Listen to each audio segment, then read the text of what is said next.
Good afternoon, everyone. It's great to be here today on a day of tremendous joy for the Universal Catholic Church, and in particular for the Diocese of Charlotte, as we celebrate our new Holy Father, Pope Leo XIV.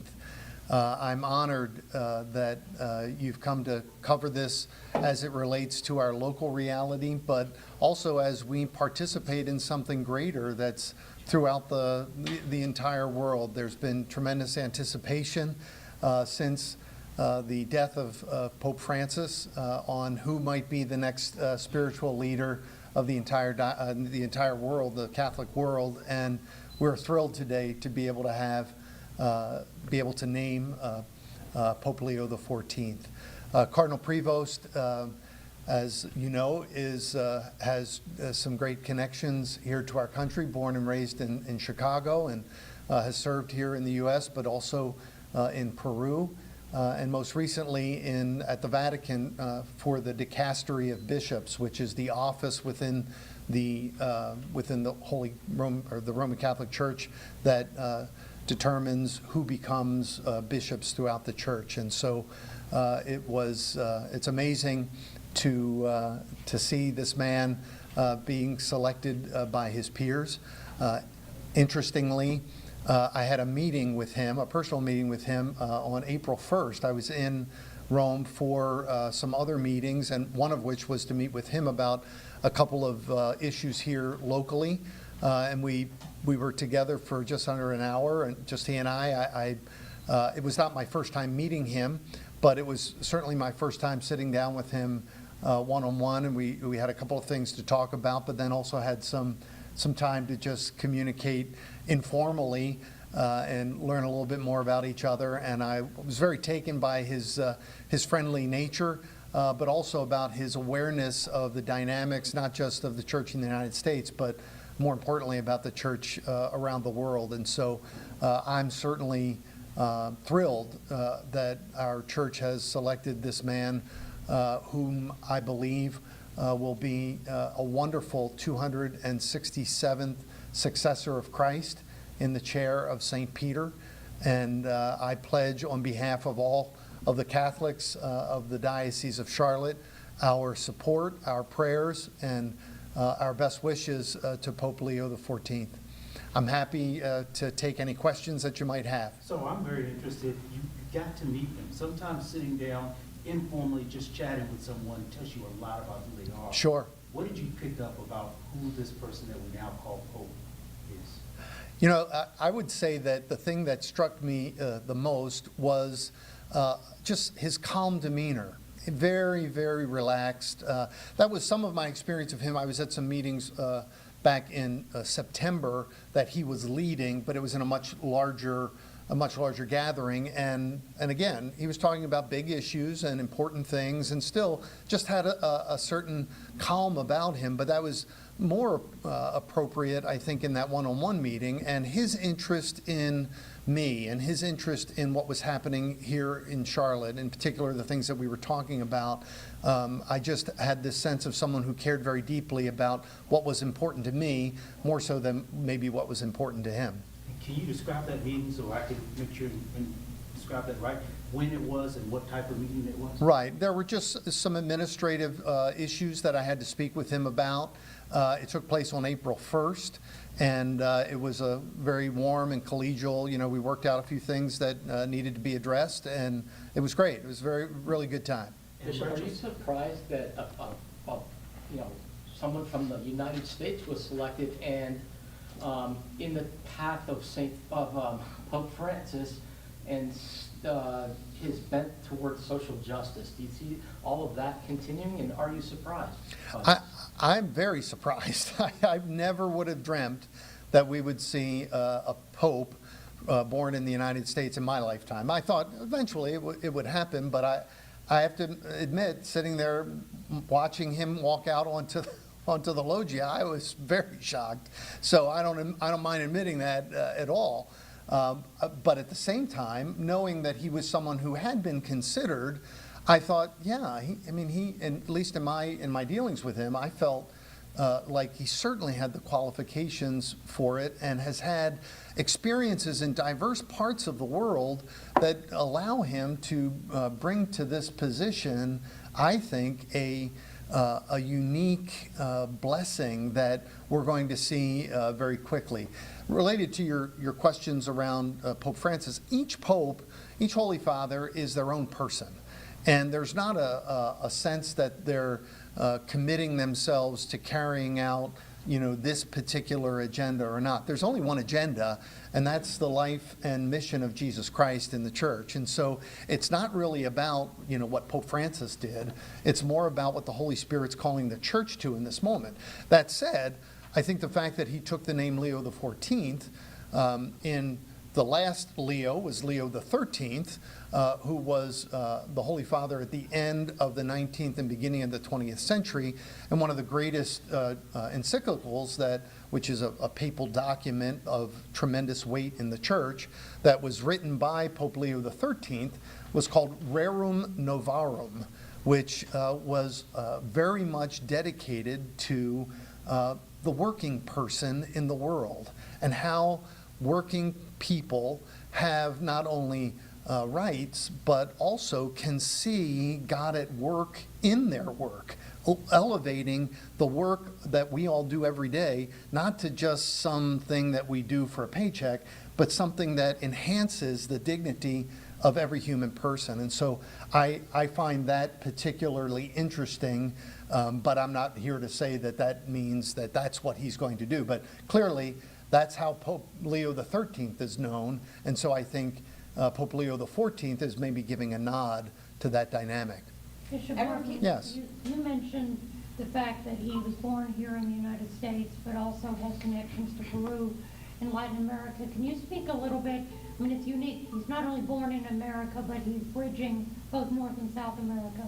Can you speak a little bit about what that connection will mean to the church in both of the Americas? Sure.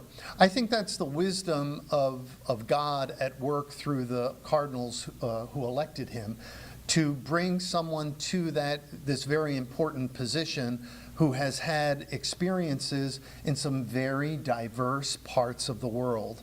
When you look at the reality in Peru, when you look at the reality in the United States, when you look at the reality in Italy, those are all, and being in Italy these last few years, being in contact with bishops from all over the world. And so he's had a unique ear listening to the realities of the Church Universal. And I believe that will situate him very well in being able to address the issues that are universal. Everyone keeps saying it's a surprise that it's an American. Sure. What makes it a surprise? Why is it? I think it's a surprise because in the grander scheme of, you got to think about the life of the church over 2,000 years. We're a little bit of an afterthought when it comes to, at least the United States. Certainly there were indigenous peoples here forever, and as long as there have been in any other part of the world. And so, but at least our role as a country in the Church Universal has been less impacted, has impacted the church less, only because the amount of time in which our country has, been able to contribute to the universal church. And so, given its relative youth in that regard, I think that's what makes it a little bit different. I think the other thing is that there's always the challenge of wondering, the United States is a superpower, and what does that mean? And I think there are people that think that that a cardinal who becomes pope, goes into that with the particular optic of the country from which he's from.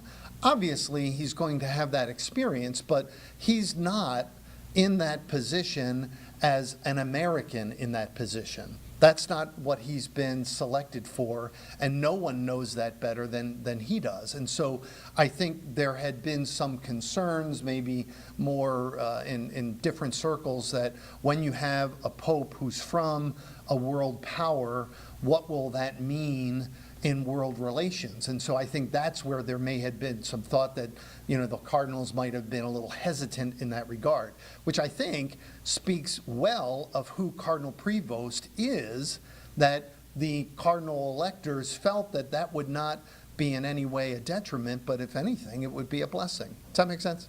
Yeah. Bishop, the future of the Catholic Church, how is that going to be portrayed here in Charlotte now? Yeah, I think that remains to be seen. And it doesn't remain to be seen just because we have a new pope. It remains to be seen because as each and every Catholic in this part of the world, in our Western New York, Western North Carolina. I used to live in Western New York a while back, I apologize. But in Western North Carolina, in our part of the world, how do we respond to this moment, to this call of faith? If you'll notice that Pope Leo was very passionate in his speech from the Loggia today to mention things like the universality of all people, that we're all one together. The strong themes of peace that he emphasized over and over and over again in a world that's torn by division. And so I think all of us, just on day one, we're called to ask ourselves, what are my perceptions about my being a brother or sister to people all over the world? Do I see myself in communion with others? And am I seeking to live a life of peace with others, even in the smallest everyday examples of my life? And so I think that's where the Catholics of Western North Carolina have to ask themselves, okay, I've heard for the first time Pope Leo speak about these things that he's passionate about. How can they become a passion for me? It felt like everything went fast this time as well with the conclave and the election, even compared to Pope Francis getting nominated. What are your thoughts about that? I would be making it up if I gave you any thoughts that were worth recording on what the speed of the conclave means. I have no insight into that other than the conjecture of a guy standing in front of a microphone. So I won't bore you with what I think about that because I have nothing that I think would be meaningful. It happened in the time that it happened. Amen. Not to be a downer on, press conference remarks, but... I have a super simple, relatively uneducated question. I didn't know Americans could be Pope. Sure. If you understand a little bit that there are no geographic determinations in the Catholic Church that are such that limit anyone from consideration of being the Pope. So there's no, you couldn't be from Guatemala, or you couldn't be from the United States, you couldn't be from this country or that. There are no geographic distinctions that would limit anyone who otherwise is eligible to be elected Pope. So could have been a Pope, an American Pope 100 years ago. It's nothing, that's not something new. But not a stupid question at all, no. Bishop Martin, one of the other things that he echoed in his remarks, he was talking about synodality. He talked about Pope Francis's focus on being a listening church. What do you think that means for the church in this current era and also for the church here in the Diocese of Charlotte? I agree. I thought those were particularly poignant remarks, and I felt like maybe I was reading more into it than I should have, but I thought he got a little emotional when he referenced Pope Francis, and I'm sure he probably did. And so realizing the legacy of his predecessor, a man with whom he had worked closely, over the last few years, I'm sure they had developed quite a relationship. And in fact, the day that I was able to meet the Holy Father in Rome back in September, Cardinal Prevost was there in the room as well. So and I'm sure it wasn't the only time.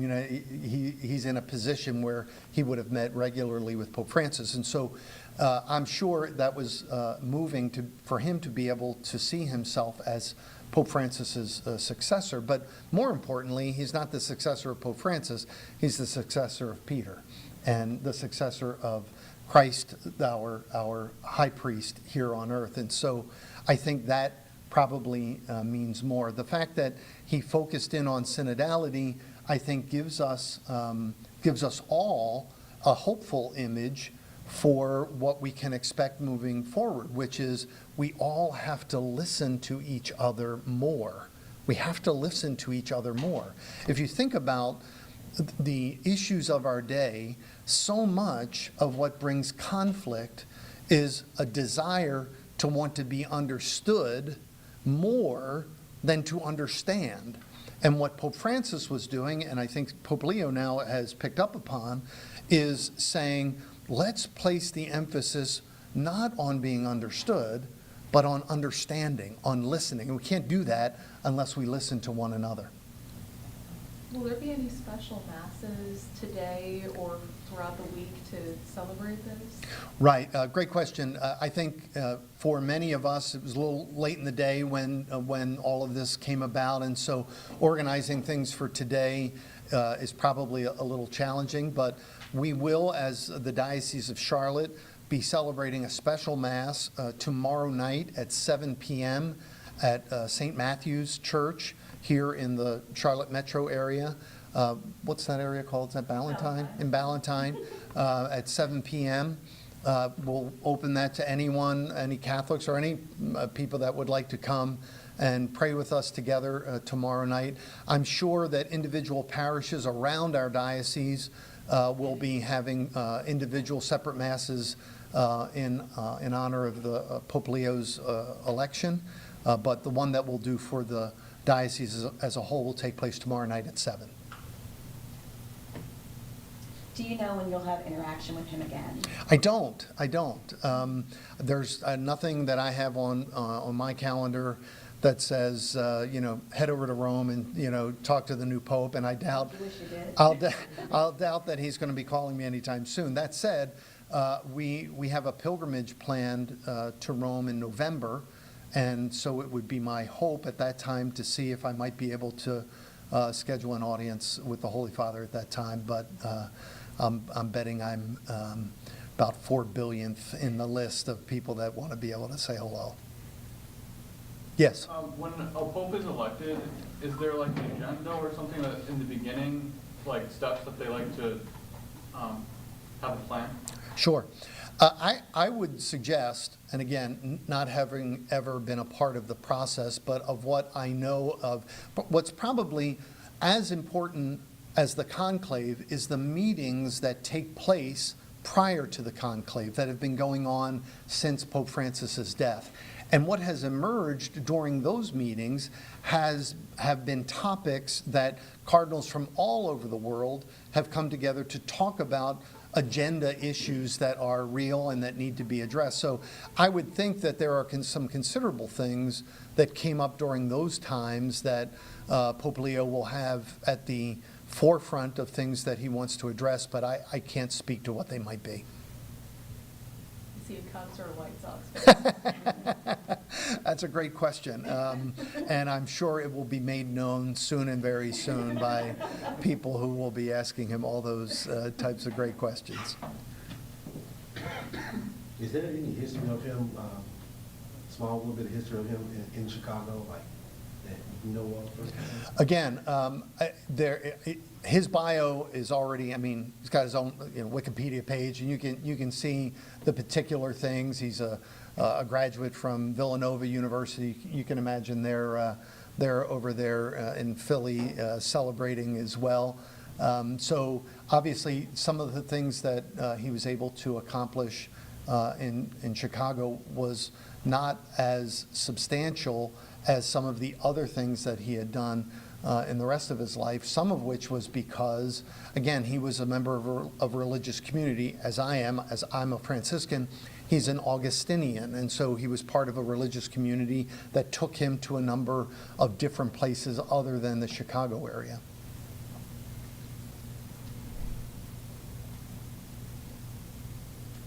Anything else? I don't know if this is an appropriate era, but I want to speak to you in Spanish if you could. Yes. Well, This is tell him we'll do that afterwards if that's okay. That's fine. Great. I won't badger the rest of you with my pathetic Spanish. So, Thank you so much for being here today. I appreciate it.